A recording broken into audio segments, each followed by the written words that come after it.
Pansinin mo, hindi lamang niya kayang gawing transparent ang malaking puno, kundi kayang ay surgery ng perpekto ang mga ugat ng puno sa pader. Kaya rin niyang ipakita na nakalutang ang mga haligi ng tulay. At may sirena na tila lumalangoy sa loob nito. Kahit na kaya niyang gawing parang nawawala ang mga gusali. At may mga kalabaw na tumatakbo sa loob nito. Siya ay si Lee Jiayu. Mula sa Mianyang, Sichuan. Mula pagkabata, labis siyang mahilig sa pagpipinta. Kahit na hindi siya nag-aral ng fine arts sa kolehiyo.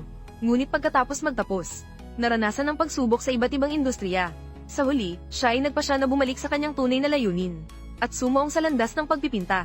Sa loob ng maraming taon, sa pamamagitan ng walang sawang pagsisikap at masusing pag-aaral, nakabuo siya ng natatanging kakayahan na lumikha ng mga 3D na likhang sining batay sa kapaligiran.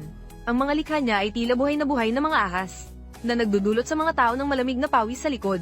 Ang mga dolphin sa kanyang mga obra ay tila napaka-aktibo, na parang anumang oras ay maaari silang tumalon. Ang mga magaganda niyang nilikha ay talagang napakatumpak, nakakapanghina ng tuwa, halos hindi makapaniwala sa aking mga mata.